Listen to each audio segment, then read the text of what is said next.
ابو بکر صدیق رضی اللہ تعالیٰ جب اللہ کے رسول کو دیکھا کہ چند بال سفید ہو گئے، حضور اکرم صلی اللہ علیہ وآلہ وسلم کے چند بال، روایتوں میں آتا ہے بعض بزرگوں نے لکھا ابھی 12 کے قریب کچھ بال حضور کی داڑھی شریف کے سفید ہوئے تھے۔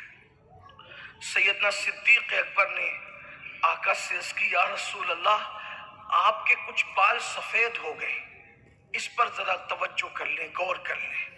آقا فرماتے ہیں، آقا سے عرض کرتے ہیں صدیق اکبر حضور آپ کے کچھ بال سفید ہو گئے، تو اللہ کے حبیب علیہ السلام فرماتے ہیں ابو بکر سورہ ہود، سورہ واقعہ، سورہ مرسلات، سورہ نبا اور اس جیسی سورتوں نے مجھے بوڑھا کر دیا۔ ان سورتوں میں کیا ہے؟ اللہ کے عذاب کا ذکر۔ ان صورتوں میں کیا ہے؟ قیامت کی ہولناکیوں کا ذکر۔ ان صورتوں میں کیا ہے؟ میدان محشر کا ذکر۔ اندازہ فرمائیں۔ اب یہاں پر ایک بات بہت خاص، وہ طاقتور ہستی، تھوڑی اس پر آپ توجہ کریں۔ میں اپنی گفتگو کو سمیٹ کر اینڈ کی طرف لے جا رہا ہوں، اگر آپ اس پر غور کریں تو ذرا آپ کو اندازہ ہوگا۔ پورا محشر جس کی شان کے اظہار کے لیے بپا ہونا ہے، اس لیے کہ کوئی کہتا ہے اس لیے، کوئی کہتا ہے اس لیے، کوئی کہتا ہے اس لیے، اس شان کی طبیعت یہ کہتی ہے کہ فقط اتنا سبب ہے ان احاطے بزم محشر کا کہ ان کی شان محبوبی دکھائی جانے والی ہے۔ تمہارا نام مصیبت میں جب لیا ہوگا، ہمارا بگڑا ہوا کام بن گیا ہوگا، گناہگار پہ جب لطف آپ کا ہوگا، کیا بغیر کیا، بے کیا ہوگا۔ اور میں ان کے در کا بھکاری ہوں، فضل مولا سے حسن فقیر کا جنت میں بسترا ہوگا۔ محشر ان کی شان کے اظہار کے لیے منعقد ہو رہا ہے، اور وہ فرما رہے ہیں کہ جن صورتوں میں قیامت کا، حشر کا، اللہ کے عذاب کا ذکر ہے، انہوں نے مجھے بوڑھا کر دیا۔ ایک حدیث پاک اور ہے، حضور پر جب کمزوری کے آثار ظاہر ہونے لگے ظاہری طور پر، تو صحابہ نے پوچھا حضور ہم آپ پر بظاہر کچھ کمزوری کے آثار دیکھتے ہیں۔ فرمایا سورہ ہود اور ان جیسی صورتوں نے مجھے بوڑھا کر دی۔ سید المعصومین پر آخر ان صورتوں کا اتنا اثر پڑا کہ حضور اپنے لیے فرما رہے اگر یہ الفاظ حدیث میں نہ آئے ہوتے تو ہم کبھی یہ بیان کرنے کی ہمت نہ کرتے۔ ہمارے اندر ہمت تھی، حضور کی بات نقل کر رہے ہیں۔ سوچو جس کے لیے کائنات بنی ہے، وہ قیامت پر کا ذکر سن کر اللہ رب العزت کے کلام میں فرمانے کہ ان صورتوں نے مجھے بوڑھا کر دی، جس کے صدقے میں اربوں کھربوں انسان جس کی شفاعت سے جنت میں داخل ہوں گے، وہ فرماتے ہیں کہ سورہ ہود اور ان جیسی صورتوں نے مجھے بوڑھا کر دیا، جن کے اشارے ابرو پر لوگوں کے لیے جنت کے دروازے کھول دیے جائیں گے، جن کے ہاتھوں میں جنت کی کنجیاں دے دی گئی، جو جنت کا دروازہ کھولیں گے، شفاعت کبریٰ کا جن کے ساتھ وعدہ ہے، مقام محمود جن کو نصیب ہوگا، خدا کے عرش پر جس کو جلوس کرنے کا شرف حاصل ہوگا، اللہ اکبر، جس کے جھنڈے کے نیچے سارے انبیاء جمع ہوں گے، وہ فرماتے ہیں کہ سورہ ہود اور ان جیسی صورتوں نے مجھے بوڑھا کر دیا۔ اور میری قوم کے جوانوں کا حال یہ، زنا کے اڈے آباد کرنے کے بعد، شراب کے اڈے آباد کرنے کے بعد، عورتوں پر پاپ کی نظر ڈالنے کے بعد، ماں باپ کو خون کے آنسو رلانے کے بعد، سود کے دھندے کرنے کے بعد، ہر جرم جرائم اور پاپ کرنے کے بعد، لوگ بڑے فخر سے کہتے ارے مولانا کیا ہوگا قیامت میں، اللہ تو رحیم و کریم ہے، جو ہوگا دیکھا جائے گا۔ اللہ کے رسول فرما رہے ہیں ان صورتوں نے جس میں قیامت کا ذکر ہے مجھے بوڑھا کر دیا، اور ہم بے فکر ہو کر کے بیٹھے ہوئے، ہمیں کوئی فکر ہی نہیں ہے۔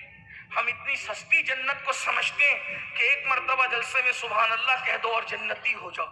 کتنی سستی جنت بنا لی، ان کا چہرہ دیکھ لو جنتی ہو جاؤ، ان کا چہرہ دیکھ لو جنتی ہو جاؤ۔ جن کے چہرے کو دیکھ دکھا کر کے جنت بانٹتے ہو، ان کے جنت میں جانے کی بھی آپ کے پاس کوئی گارنٹی ہے؟ آپ مجھے بتائیں تو صحیح، لوگوں نے جنت کو کتنا سستا سمجھ لیا ہے۔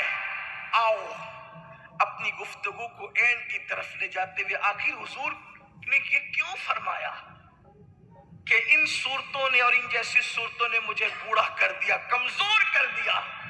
تو شاید اس کی وجوہات میں سے ایک سب سے بڑی وجہ یہ اللہ کے رسول علیہ السلام فرماتے ہیں کہ جو میں دیکھ رہا ہوں اگر وہ تم دیکھ لیتے، جو میں سن رہا ہوں وہ تم سن لیتے، جو میں جانتا ہوں اگر وہ تم جان لیتے، فرمایا زیادہ روتے اور کم ہنستے، اور یہاں تک فرمایا تم اپنی بیویوں کے پاس بھی نہ جاتے، زنا کے اڈوں پر جانا تو دور کی بات، حلال طور پر اپنی بیویوں کے پاس بھی نہ جاتے، کھانا پینا چھوڑ دیتے، اور جنگلوں بیابان میں تم بھٹکتے رہتے۔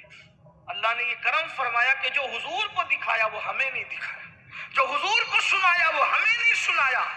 قیامت کی حقیقتیں، محشر کی حقیقتیں جو حضور جانتے وہ ہمیں نہیں پتا، اس لیے ہم چین سے ہیں، ورنہ نرم گدوں پر ہمیں نیند کب آتی؟ آج حال یہ کہ نرم گدوں کے بغیر نیند نہیں آتی، اگر قیامت جان لیتے تو شاید نرم گدوں پہ نیند نہیں آتی۔ آج اچھا پیٹ بھر کے کھائے بغیر نیند نہیں آتی، اگر قیامت کی حقیقت جان لیتے تو شاید ہمیں کھا کر کے نیند نہ آتی، ہم کھا کر بھی تڑپتے رہتے۔ کس بلا کی میں سے ہے سرشار ہم، میرے امام کیا چوٹ کرتے ہوئے اپنی قوم کو کہتے ہیں، کس بلا کی میں سے ہے سرشار ہم، دن ڈھلا ہوتے نہیں ہوشیار ہم، اور کہتے ہیں اپنی ستاری کا یارب واسطہ ہو نہ رسوا پر سرے بازار ہم۔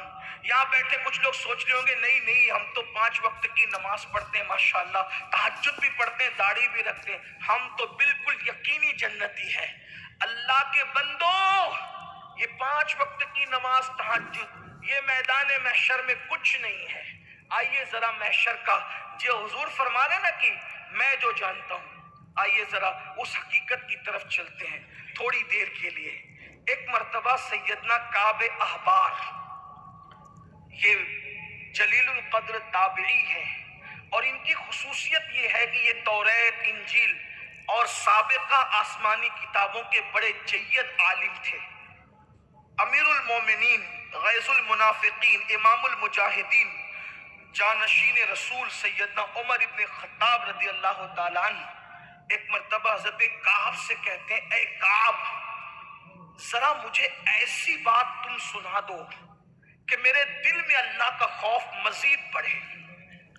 حالانکہ فاروق اعظم یہ بات کہہ رہے ہیں، اور یہ بات کہنے سے پہلے فاروق اعظم کی شان یہ ہے کہ آپ کے چہرے پر اللہ کے خوف سے مسلسل رونے کی وجہ سے آنسوؤں کے نشان پڑ گئے تھے۔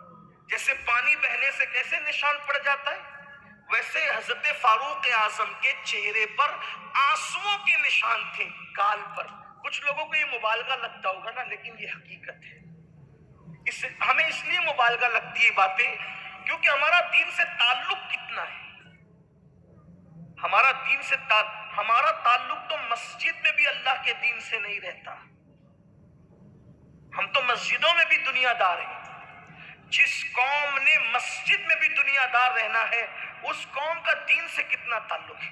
جو نماز بھی اس نیت سے پڑھتے ہیں کہ میری روزی میں برکت ہو جائے، پوچھو ان سادات سے، علماء سے، نماز اس لیے پڑھی جاتی ہے کہ روزی میں برکت ہو جائے، نماز اس لیے پڑھی جاتی ہے کہ بیٹا نصیب ہو جائے، نماز اس لیے پڑھی جاتی ہے کہ بچوں کو رشتہ مل جائے۔ بتائیں تو صحیح، اگر آپ نے مقصد کے لیے نماز پڑھی تو وہ عبادت نہیں بلکہ تجارت ہے۔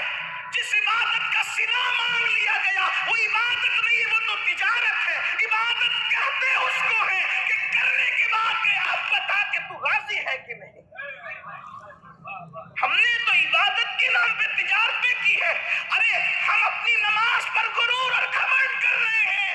اٹھاؤ، مسلم شریف حدیث پاک موجود ہے، جس کی نماز جیسی کسی کی نماز نہیں، جبریل بھی ویسی نماز نہ پڑھ سکے۔ ایسی نماز ہے مصطفیٰ جان رحمت کی نماز، جس کی نماز معیار نماز ہے، جانی بات